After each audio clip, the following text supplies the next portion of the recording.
Halo teman-teman, selamat datang atau selamat datang kembali ke YouTube channelku Rise Project Indonesia.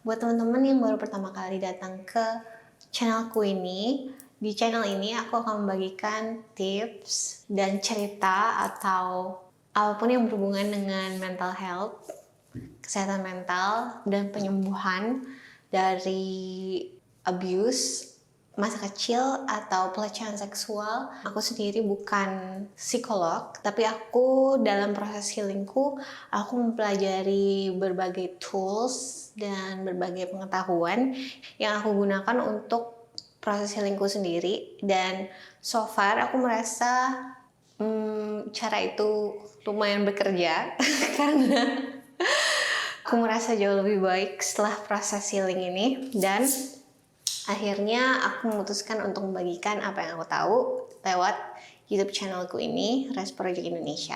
Dan aku punya YouTube channel satu lagi, namanya Flora Marcella. Di situ aku nge-share my passion. Jadi nyanyi, aku suka nulis lagu, aku suka nge-translate lagu Korea atau anime. Kalau teman-teman tertarik dan ingin nge-support aku untuk terus melakukan apa yang aku suka, silakan ke channelku yang satunya itu, subscribe, dengerin, like, share. Dan kalau teman-teman juga mau nge-support channel ini, teman-teman bisa melakukannya dengan share, like, seperti biasanya yang teman-teman lakukan. Dan teman-teman juga bisa berdonasi. Untuk video kali ini, aku ingin membahas kelanjutan dari video sebelumnya, yaitu healing dari abuse masa kecil, seksual maupun verbal atau fisikal. Kalau teman-teman belum nonton video yang itu, teman-teman bisa cek lebih dahulu video itu, karena di situ aku kasih lingkupnya secara lebih luas. Dan di sini aku akan lebih detail membahas sesuai dengan judul video ini. Aku ingin membahas tentang bagaimana caranya untuk menyembuhkan diri dari rasa takut, rasa panik, anxiety, fear pokoknya. Menghadapi rasa takut atau rasa teror yang terjadi akibat abuse di masa kecil. Dan itu biasanya kebawa sampai gede. Hidup kita saat ini adalah refleksi dari berapa jumlah ketakutan yang kita punya. Jadi teorinya yang aku tahu, semakin kita menghadapi rasa takut kita, maka hidup kita akan lebih bahagia. Jadi menghadapi fear ini adalah sesuatu kegiatan utama pada saat healing. Proses healing itu seperti mendobrak rasa takut kita. Kalau misalnya bahasa Inggrisnya breaking the glass ceiling, jadi langit-langit kaca itu adalah rasa takut kita. Semakin kita dobrak, semakin kita hidup bebas, dan kita bisa menjadi diri kita sendiri, kita bisa jujur, dan kita bisa lebih bahagia. Dan kebahagiaannya itu tidak tergantung dari apa yang ada di sekitar kita, bukan dari orang lain, bukan dari barang, tapi kebahagiaan yang ada dari dalam diri kita sendiri. Oleh karena itu, di video ini aku akan membahas apa yang aku pelajari soal menghadapi rasa takut. Dan selalu aku ingin ingetin, setiap kali teman-teman mendengarkan video aku atau video siapapun di YouTube atau buku atau konsep sesuatu yang bisa diaplikasikan ke hidup teman-teman, teman-teman selalu untuk menimbang kembali dengan menggunakan hati nurani teman-teman sendiri, apakah itu benar, apakah itu salah, atau teman-teman bisa eksperimen. Biasanya kalau misalnya pengetahuan itu benar atau kalau konsep itu benar, pada saat kita mengaplikasikannya dalam kehidupan kita, maka akan ada perubahan dalam hidup kita, ya ke arah yang positif. Tapi kalau misalnya konsep itu tidak benar atau kurang benar, maka walaupun kita sudah mengaplikasikannya dalam jangka waktu yang lama, maka namun kehidupan kita tidak banyak berubah. Bukannya tambah positif, biasanya stuck atau malah declining, atau makin lama makin sucks. I'm sorry guys. Okay. Sekarang let's jump to the topic on bagaimana cara kita bisa menghadapi rasa takut dan menyembuhkan diri dari rasa takut yang berlebihan. Dan gimana caranya kita bisa menghadapinya supaya itu tidak menjadi penghalang yang membuat hidup kita tuh jadi kecil gitu. Kayak kita terhalang melakukan hal-hal yang sebenarnya kita pengen. Step yang pertama adalah yaitu dengan mengedukasi diri tentang rasa takut ini. Dari yang aku pelajarin, alasan kenapa kita takut itu adalah karena kita tidak tahu kebenaran. Jadi dibilangnya sebenarnya rasa takut itu adalah akibat dari absensi, ketidakberadaan kebenaran. Jadi pada saat teman-teman tidak tahu kebenaran yang sejati itu, maka kita akan takut. Jadi semakin kita tahu akan kebenaran, semakin kita tidak takut. Seperti itu teman-teman. Dan rasa takut ini kan dibentuknya itu adalah dari kejadian-kejadian di masa lalu yang membuat kita sakit. Namun pada saat kejadian itu terjadi, kita tidak diizinkan oleh lingkungan di sekeliling kita untuk melepaskan rasa sakit itu. Sebaliknya reaksi mereka adalah reaksi rasa takut. Jadinya kita juga belajar jadi takut kayak gitu teman-teman. Dan rasa takut ini diturunkan turun-temurun dari nenek moyang kita ke kita, dan kita ke anak-anak kita atau ke orang-orang di sekeliling kita. Jadi rasa takut ini seperti ditransfer gitu. Dia bentuknya sebenarnya salah satu bentuk energi in motion. Jadi rasa takut itu sebenarnya adalah emosi. Rasa takut sendiri ini range-nya banyak. Dari rasa takut yang nggak takut-takut banget, jadi kayak mild fear. Mild fear itu apa ya, kayak sedikit anxious, itu anxiety, gelisah itu tuh sebenarnya rasa takut, sampai teror. Jadi kalau gelisah itu di sini, terus teror itu di sini. Jadi semakin tinggi intensitas rasa sakitnya, biasanya rasa takutnya itu semakin besar. Alasan pertama aku bilang edukasi adalah ya kalau misalnya teman-teman belajar banyak soal fear ini, maka makin lama ketakutan teman-teman bisa berubah, bisa berkurang hanya dengan mengetahui kebenaran-kebenaran ini. Jadi ibaratnya kurang lebih 50% rasa takutnya udah bisa hilang tuh dengan belajar aja, dengan belajar hal-hal yang benar. Kayak misalnya ini teman-teman, kalau misalnya teman-teman takut akan naik pesawat gitu. Ada orang yang aku tahu takut banget sama pesawat. Sebenarnya kalau dia tahu gimana sih pesawat itu dibuat, bagaimana cara kerjanya, terus statistik kecelakaan yang terjadi di pesawat itu sebenarnya jauh lebih rendah daripada kecelakaan yang ada di darat. Jadi semakin kita mempelajari fakta tertentu, maka ketakutan kita akan hal itu akan berkurang. Makanya belajar apapun dari sumber apapun mengenai hal-hal yang teman-teman takutin. Misalnya teman-teman takut soal bisnis, membuka bisnis sendiri. Belajar tentang bisnis itu gimana sih caranya orang-orang yang teman-teman tahu udah sukses itu melakukannya. Karena dengan kita mempelajari dari apa yang sudah orang-orang lakukan, biasanya rasa takut kita tuh berkurang gitu 50%. Jadi tinggal sisa takutnya itu bentuknya tinggal energi atau emosi yang bisa dilepaskan lewat teknik breathing. Misalnya teman-teman juga takut sama roh, hantu kayak gitu-gitu. Aku sendiri dulu takut sama arwah, roh gitu. Terus akhirnya aku mengedukasi diri tentang hal-hal spiritual seperti itu. Dan setelah aku tahu ternyata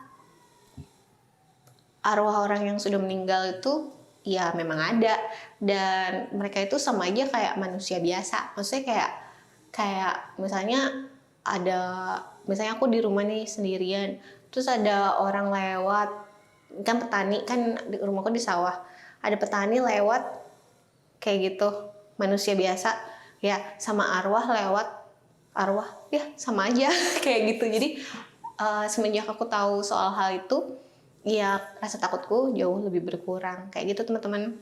Jadi ngomongin arwah, maaf ya teman-teman.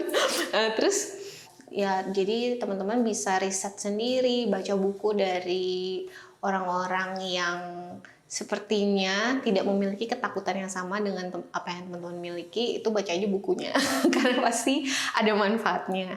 Terus Will Smith kalau nggak salah juga pernah bilang belajar untuk membedakan antara rasa takut emosional sama actual danger. Jadi hal yang berbahaya, benar-benar berbahaya, sama rasa takut yang cuman ada di kepala kita doang, itu sebenarnya beda. Kayak misalnya actual danger itu bahaya yang memang nyata itu misalnya teman-teman mau loncat dari gedung yang tinggi ke bawah tapi nggak pakai pengaman, itu memang actual danger dan itu pasti memang benar-benar berbahaya. Atau misalnya teman-teman mau ngepet aligator, apa sih megang aligator ya, itu memang bahaya, jadi itu memang menyeramkan. Tapi kalau misalnya kayak rasa takutnya adalah kayak misalnya teman-teman pengen mulai tinggal sendiri tapi takut ada rampok atau takut ada kejadian yang apa, atau takut sama didatengin roh, apalagi gitu-gitu. Nah itu sebenarnya ketakutannya tuh ada di kepala dan ada di energi body kita, dan itu semua bisa dihadapin kayak gitu teman-teman. Nah yang kedua yang aku lakukan untuk menghadapi rasa takut adalah mencatat semua rasa takut teman-teman, apapun itu. Kayak aku takut atau aku gelisah karena kayak gitu. Jadi journaling itu juga akan membantu teman-teman untuk mengeluarkan apa sih namanya pemikiran atau konsep yang teman-teman tahu, yang sebenarnya kalau teman-teman takut berarti konsep itu salah gitu. kurang kurang harmonize with love and truth gitu. Jadi semakin teman-teman catat, teman-teman jadi tahu berapa banyak hal-hal yang menyetop teman-teman dari kehidupan yang teman-teman inginkan. Dan perlahan-lahan list itu tuh akan harus teman-teman hadapi satu-satu. Dan setelah teman-teman menghadapi semua list rasa takut itu, maka kebahagiaan teman-teman akan bertambah. Pokoknya apabila rasa takut berkurang, kebahagiaan itu akan bertambah. Contohnya nih ya, kalau aku rasa takutku itu akibat sexual abuse yang terjadi nih ya. Aku tuh dulu takut speak up banget, takut ngomong. Kalau terjadi sesuatu yang salah dalam hidup aku nggak bisa ngomong. Makanya sekarang aku ngomong di sosial media, malah di depan orang banyak, itu adalah karena itu adalah salah satu ketakutanku yang paling besar waktu aku kecil. Jadi kalau sesuatu yang buruk terjadi sama aku nggak bisa ngomong. Aku sadar itu waktu aku berusia 24 tahun, aku tinggal di Bali. Kejadiannya adalah waktu itu ada orang naik motor, nggak tahu, tiba-tiba dia berhenti di depan rumah aku, di teras rumah aku, dan aku lagi duduk di teras tuh, aku lagi grooming anjing aku, kan nyisirin anjing aku. Tiba-tiba dia buka celana, terus onanin di situ. Terus aku tuh di stun gitu. Terus tiba-tiba pembantuku keluar, baru dia teriak gini, "Hei, ngapain?" Terus langsung orangnya tuh kayak kabur takut. Nah di momen itu aku sadar, aku tuh kalau misalnya menghadapi orang yang melakukan hal yang salah ke aku, itu kan sebenarnya dia lagi sexually abuse aku kan, eksibisionis. Terus aku nggak bisa melakukan apa-apa, aku freeze, aku takut untuk speak up kayak gitu. Setelah orang itu pergi, aku waktu itu proses anger karena aku baru sadar kayak, kok aku diperlakukan seperti ini sih, kayak gitu. Itu orang asing loh gitu, kayak wow.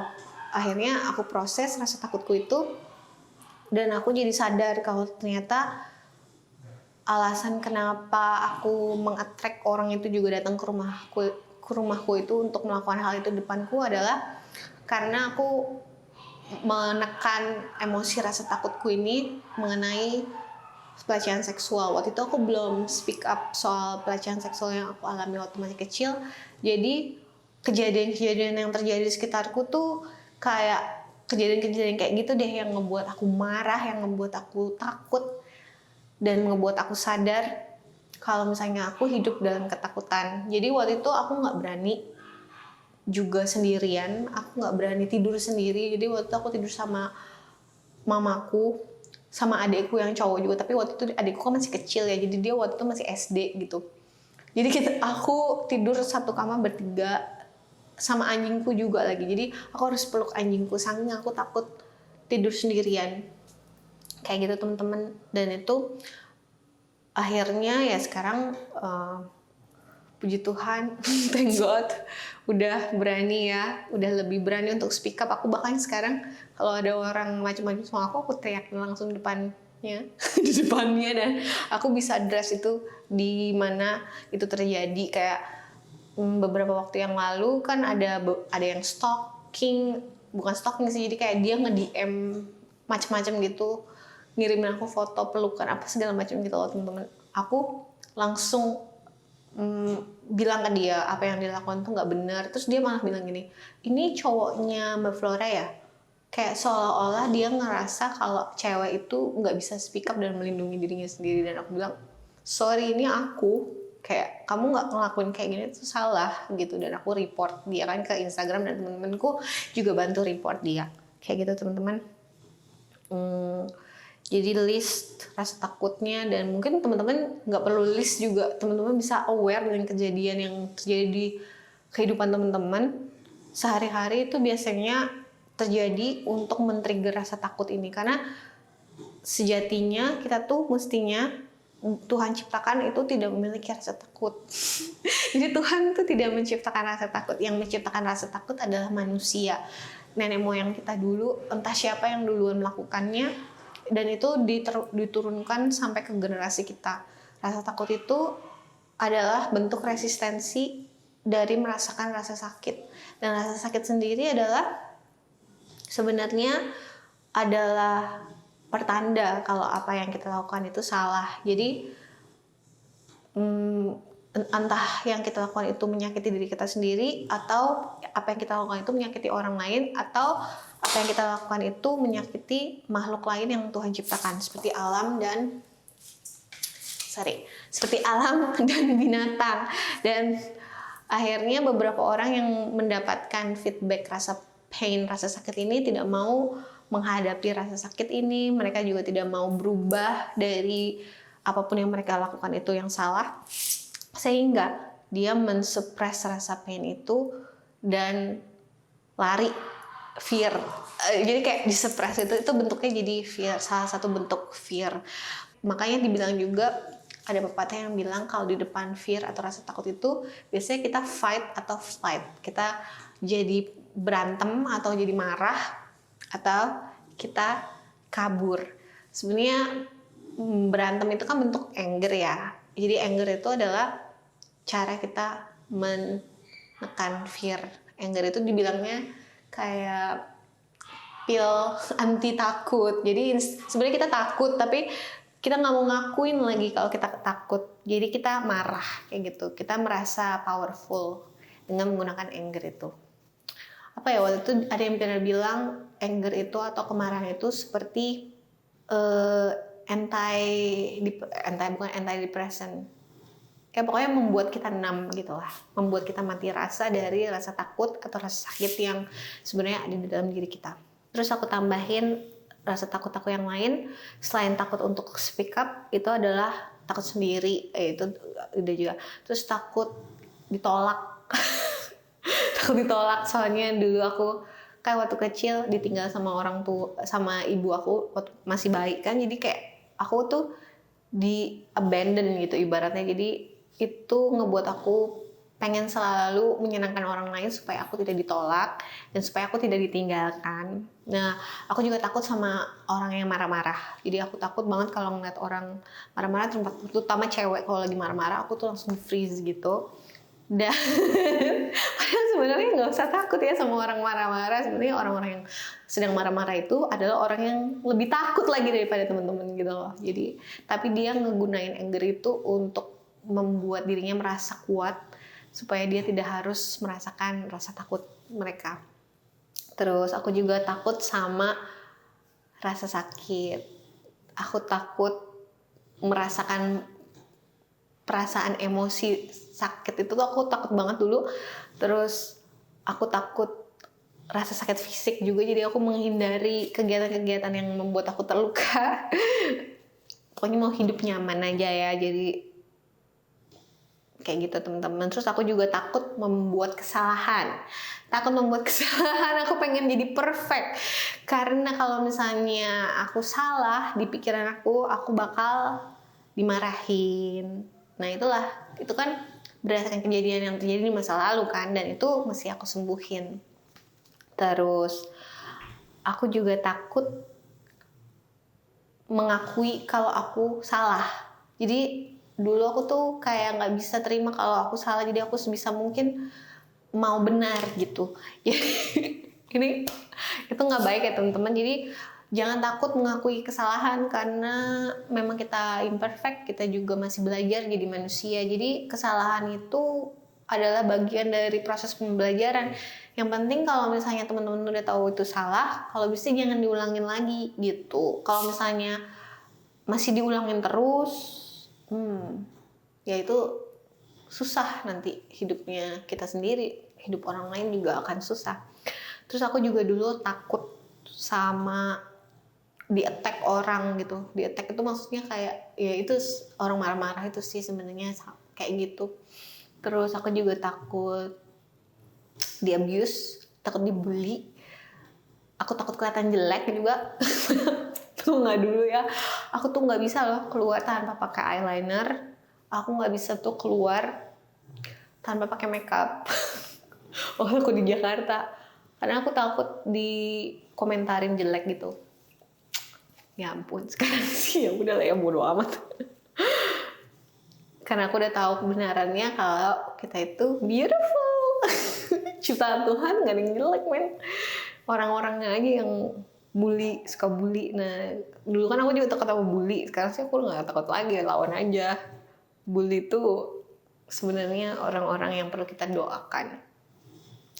Terus aku takut kalau diiriin sama orang. Coba, aku dulu pengen ngejaga perasaan orang jangan sampai dia iri sama aku. Dan karena aku takut orang-orang iri sama aku, talenta aku sembunyiin aja kayak gitu. Jadi tuh sabotase diri kan, karena takut bersinar. Takut bersinar. Kita tuh bohlam yang takut bersinar. Gimana sih teman-teman? Gitu. Pada dasarnya ujung-ujungnya setelah aku mempelajari sih, ujung-ujungnya tuh sebenarnya adalah karena kita takut sendirian sih. Jadi pada akhirnya kita tuh takut di abandon, takut sendirian. Padahal sebenarnya kita nggak pernah benar-benar sendirian. Pertama adalah karena yang aku tahu kita itu tinggal di dalam Tuhan, dalam semestanya Tuhan. Jadi Tuhan tuh selalu ada di sini. Satu. Yang berikutnya kita tuh punya guardian angel, yaitu malaikat yang sudah ditugaskan oleh Tuhan dari kecil untuk melindungi kita sebisa mungkin dari kejahatan-kejahatan yang bisa terjadi di sekeliling kita. Makanya waktu masih kecil, seburuk-buruknya abuse yang terjadi dalam diri kita, memori kita tuh bisa diprotek sama angel. Kita itu adalah salah satunya cara mereka untuk melindungi kita dengan menghapus memori kita untuk sementara. Karena itu seram ya teman-teman. Biasanya anak-anak kecil yang di abuse waktu kecil itu nggak ingat kejadiannya itu. Syukur alhamdulillah ya, nggak usah diinget. Tinggal rasain emosinya aja gitu yang ada. Karena mungkin memorinya dihilangin, tapi emosinya, rasa takutnya itu ada di badan secara energetikal. Itu hanya kita korbannya yang bisa merilis itu teman-teman.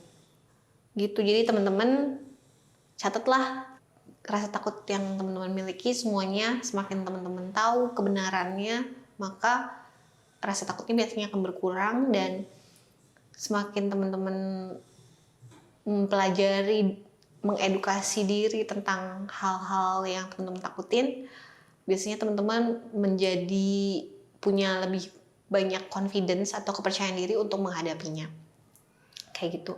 Yang ketiga adalah ya sebenarnya kalau misalnya teman-teman mau menghadapi rasa takut teman-teman masih berani untuk awalnya melakukan eksperimen, jadi cobain kayak gitu. dicobain apapun yang teman-teman takutin itu. Jadi eksperimennya cobain aja, lakuin. Namun teman-teman bisa melakukan apapun itu, eksperimennya itu di tempat yang seaman mungkin. Jadi misalnya kayak aku dulu kan aku takut sendiri nih. Jadi aku eksperimennya adalah dengan solo travel. Tapi gimana caranya supaya aku eksperimennya tetap aman? Aku solo travel ke negara yang aku riset lumayan aman. Sebenarnya itu bukan negara yang paling aman di Asia Tenggara sih. Waktu itu aku pergi ke Malaysia sama ke Thailand. Sebenarnya katanya sih salah satu negara yang paling aman untuk solo travel adalah Singapura dan Jepang. Tapi aku udah pernah ke sana sama orang lain. Jadi aku juga pengen pergi ke tempat yang belum pernah aku pergiin. Akhirnya aku pikir cobain aja Malaysia, maksudnya it's quite safe. Terus Thailand. Nah, menghindari kejadian-kejadian yang mungkin akan terjadi, aku sebisa mungkin tidak pergi di atas jam 9 malam kayak gitu teman-teman. Jadi teman-teman coba lakuin. Kalau teman-teman punya passion apa, misalnya pengen coba nyanyi tapi teman-teman takut, coba nyanyi di depan umum biar berasa gitu. Jadi secara alami sih sebenarnya alam semesta ini Tuhan akan membantu kita untuk melepaskan rasa takut. Makanya dia selalu mengirimkan kejadian yang men-trigger rasa takut kita tuh adalah supaya secara energetically rasa ketakutannya itu kan biasanya berasa tuh di badan, apakah jadi keringet dingin, apakah jadi gemeteran, itu tuh bisa keluar. Jadi kalau misalnya ada sesuatu yang menakutkan terjadi, teman-teman jangan nggak usah kabur, nggak usah marah. Ya tapi kalau misalnya itu emang beneran danger ya kabur nggak apa-apa. Terus sampai rumah diproses emosinya, diterima aja, dirasain badannya, jangan malah ditekan lagi. Karena kalau teman-teman tekan lagi rasa takut itu biasanya dengan makan makanan manis atau dengan rokok atau dengan addiction apapun, itu malah kejadiannya akan tambah buruk teman-teman. Jadi benar-benar semakin kita resisten terhadap kejadian yang terjadi dalam hidup kita yang dikirimkan oleh alam semesta ini, kita nggak mau rasain, kita nggak mau hadapin, semakin susah. Maksudnya semakin susah cobaannya kayak gitu. Jadi bereksperimen. Nah, keempat itu sebenarnya kalau misalnya teman-teman udah banyak eksperimen, terus teman-teman rasain, oh ternyata nggak apa-apa ya, oh ternyata aman ya, itu maka iman teman-teman akan bertambah. Jadi sebenarnya rasa takut itu bisa dilawan dengan iman yang kuat. Nah masalahnya iman itu hanya bisa bertumbuh kalau kita terus-terusan menghadapi rasa takut kita. Jadi kalau misalnya teman-teman punya list rasa takut tuh misalnya 1000 halaman. Pokoknya ini ya gitu aja ya. Nggak tahu lah berapa halaman. Udah teman-teman catat. Nah semakin teman-teman checklist, oh ini udah nggak takut lagi, maka iman teman-teman akan semakin kuat.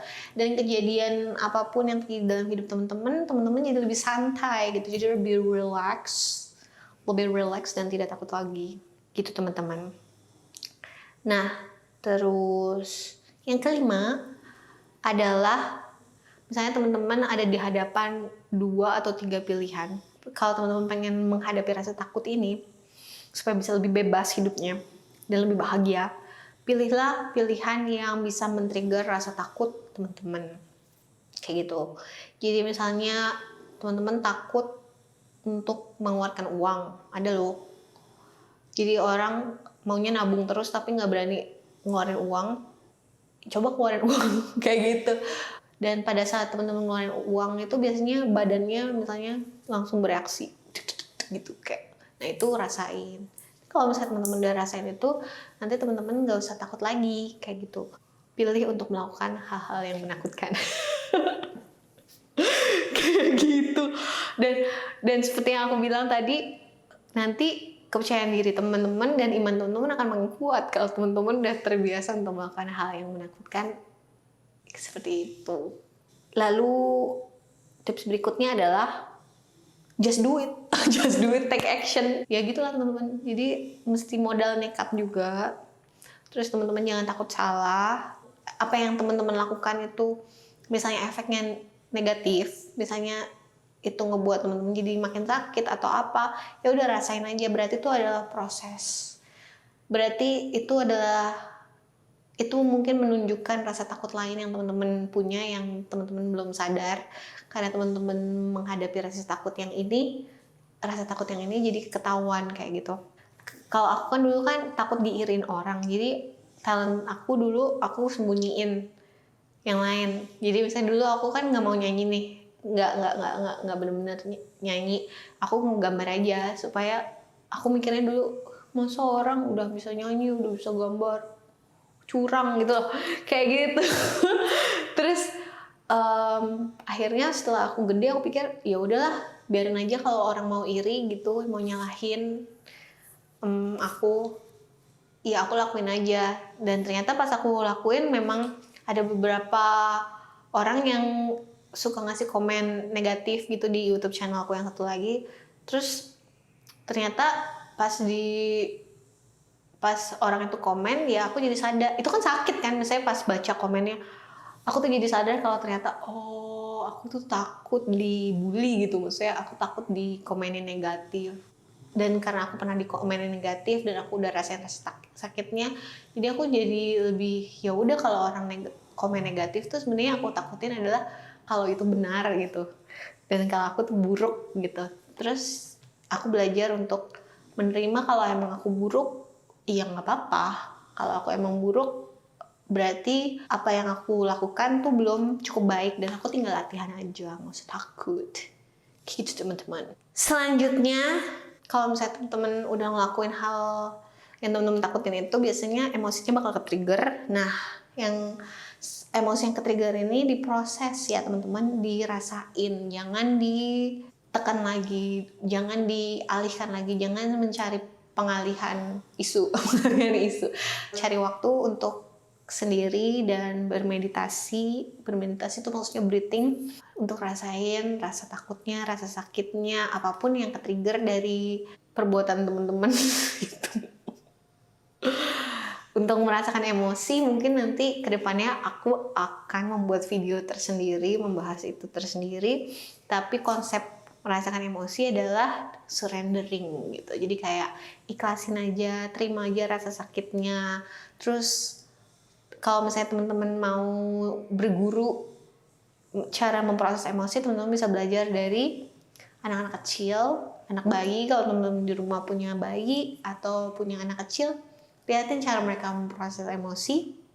Seperti itulah cara kita seharusnya memproses emosi. Jadi sebenarnya dari kecil kita sudah dibekali dengan kemampuan untuk memproses emosi oleh Tuhan.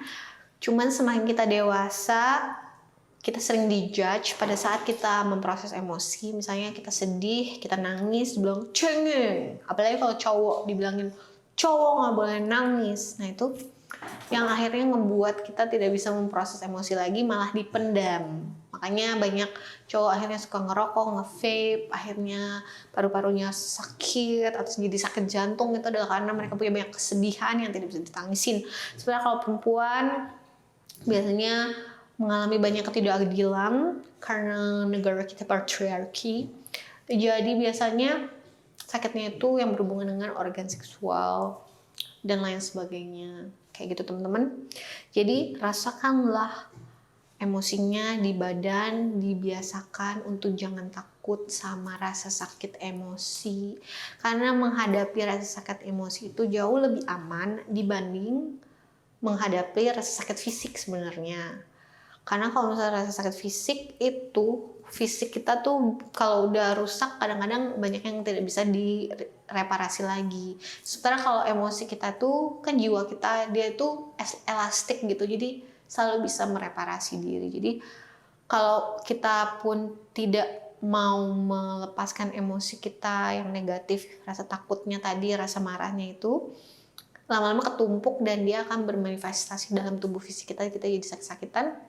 Terus kita instead of misalnya mencari tahu alasan emosional kenapa tubuh kita sakit, kebanyakan dari kita justru mencari obat, dan obat itu gunanya adalah untuk menyembuhkan fisiknya doang kan. Tapi biasanya kalau fisiknya doang yang disembuhin tapi emosi jiwanya belum disembuhin, penyakitnya akan balik lagi dan kita akhirnya minum obat lagi. Obatnya harus ditambah lagi makin kuat dosisnya, akhirnya badan kita rusak, livernya rusak, semuanya rusak, nggak sembuh juga gitu, tidak menyelesaikan masalah teman-teman.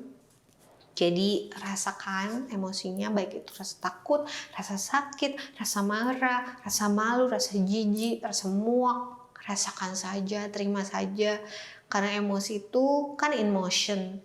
Semakin dia kita terima, ya udah dia lewat gitu. Nggak harus diam di dalam. Justru kalau kita tekan, ya dia diam di dalam dan ngebuat sistem tubuh kita rusak. Dan ngebuat kita stres, dan ngebuat kita anxious, dan ngebuat sakit jiwa. Terus, udah sih teman-teman. Itulah tips-tips menghadapi rasa takut. Selamat berjuang menghadapi rasa takut. Semoga teman-teman bisa mencapai passion, dream, whatever you want. Dah, I love you.